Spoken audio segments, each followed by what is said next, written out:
প্রশাসন সম্পূর্ণভাবে ব্যর্থ। যদি এভাবে চলতে থাকে, দিনে দুপুরে গুলি করা হয়, প্রার্থীদের উপর হামলা করা হয়, তো এই নির্বাচনের অধীনে সুষ্ঠু নির্বাচন কোনোভাবে সম্ভব না। যেহেতু ওনার মতো একজন পলিটিক্যাল ফিগার সেফ না এই দেশে বর্তমান প্রেক্ষাপটে, আমাদের মতো সাধারণ নাগরিকের আসলে এখানে কি আছে আল্লাহ ছাড়া কেউ জানে না।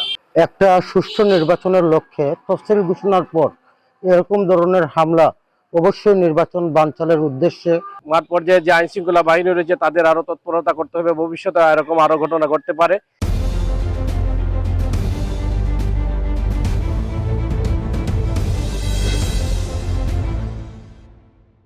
24-এর 5 আগস্ট স্বৈরাচারী হাসিনা পতনের পর যে অগ্রণী ভূমিকা ছিল বৈষম্যবিরোধী ছাত্র আন্দোলনের শিক্ষার্থীরা, তাদের মধ্যে সে ছিল একজন অন্যতম। আর তাকেই পরিকল্পিতভাবেই এই যারা এটা কাজ করেছে হত্যার জন্য, এটা কিলিং মেশিনের অংশ হিসেবে এটা করা হয়েছে। যেহেতু তফসিল ঘোষণা করা হয়েছে ত্রয়োদশ সংসদের, নির্বাচন কমিশন যেন প্রত্যেক প্রার্থীর নিরাপত্তা ব্যবস্থা জোরদার করে নিশ্চিন্ত নিরাপত্তার মধ্যে যেন প্রত্যেকে তার প্রচারণা করতে পারে, আমরা সেটা দাবি জানাই নির্বাচন কমিশনের প্রতি, বাংলাদেশ সরকারের প্রতি। এবং মাঠ পর্যায়ে যে আইন শৃঙ্খলা বাহিনী রয়েছে তাদের আরো তৎপরতা করতে হবে, ভবিষ্যতে এরকম আরো ঘটনা ঘটতে পারে, সেদিকে সজাগ দৃষ্টি রাখতে হবে। নির্বাচন বানচালের অনেক চেষ্টা করা হবে, সেই দিকে যেন আইন শৃঙ্খলা বাহিনী এবং সংশ্লিষ্ট সবার সজাগ দৃষ্টি রাখতে হবে। জুলাই আন্দোলনের অন্যতম বীর সৈনিক উসমান হাদি ভাই, উনাকে সন্ত্রাসীরা গুলিবিদ্ধ করেছে। এর পাশাপাশি উনি ঢাকা ৮ আসন থেকে স্বতন্ত্র প্রার্থী হিসেবে জাতীয় সংসদ নির্বাচনে অংশগ্রহণ করার কথা। যেহেতু নির্বাচনের তফসিল ঘোষণা হয়েছে, এরপরে একজন প্রার্থীর জানের নিরাপত্তা নাই, একজন প্রার্থীকে দিনে দুপুরে প্রকাশ্যে গুলি করে হত্যা করে। আমাদের প্রশ্ন জাগে যে এই নির্বাচন কমিশনের দ্বারা কিভাবে সুষ্ঠু নির্বাচন অনুষ্ঠিত হবে। পাশাপাশি প্রশাসন সম্পূর্ণভাবে ব্যর্থ। আওয়ামী লীগের ফ্যাসিস্ট সন্ত্রাসী ছাত্র সংগঠন এবং যুবলীগ, আওয়ামী লীগ প্রকাশ্যে মামলা থাকা সত্ত্বেও এক এক ব্যক্তির উপরে একাধিক মামলা থাকা সত্ত্বেও ওরা প্রকাশ্যে ঘোরাফেরা করতেছে।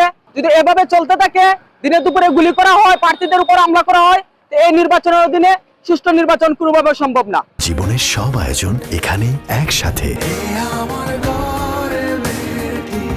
বাংলাদেশের বর্তমান যে প্রেক্ষাপটের দিকে আসলে আমরা কতটুকু সেফটি ভাবে আছি তা নিয়ে আমরা সবাই সংশয়। প্রকাশ্য দিবালোকে আসলে ওনার সাথে যে অপ্রীতিকর বা অপ্রত্যাশিত ঘটনাটা ঘটে, মানে এই তত্ত্বাবধায়ক বা কেয়ারটেকার গভর্নমেন্টের সময় আমরা আসলে এটা আশা করিনি যে বর্তমান সরকার যেভাবে আইন শৃঙ্খলা, সেনাবাহিনী মাঠে, এই তৎপরতার মধ্যেও একদল সহিংস বা সন্ত্রাসী গোষ্ঠী দেশকে অস্থিরতার মুখে নিতে এত বড় একটি প্রাণহত্যাযোগ্য কর্মকাণ্ড ঘটায়। যেহেতু ওনার মতো একজন পলিটিক্যাল ফিগার সেফ না এই দেশে বর্তমান প্রেক্ষাপটে, আমাদের মতো সাধারণ নাগরিকের আসলে এখানে কি আছে আল্লাহ ছাড়া কেউ জানে না। আর দুঃখজনক বিষয় হলো গিয়ে দেশে একটা শান্তিপূর্ণ জাতীয় নির্বাচন হবে, নির্বাচনের তফসিল ঘোষণার পরের দিনই এরকম।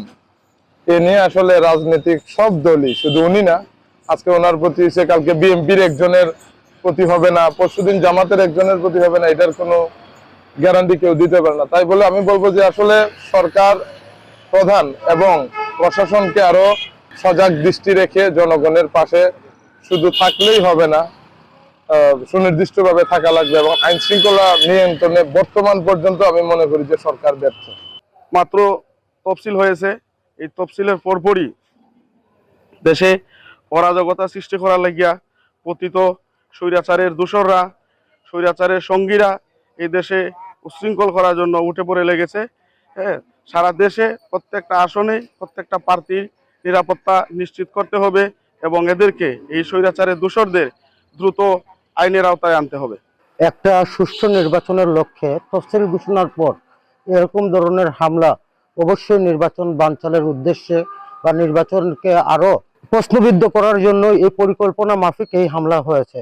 আমি নির্বাচন কমিশন সহ দেশের আইন শৃঙ্খলা বাহিনী, বিশেষ করে আমাদের সেনাবাহিনীকে অনুরোধ জানাবো যাতে প্রকৃত দোষীদের সাব্যস্ত করে অতি দ্রুত আইনের ব্যবস্থার ভিতর আনা হয়।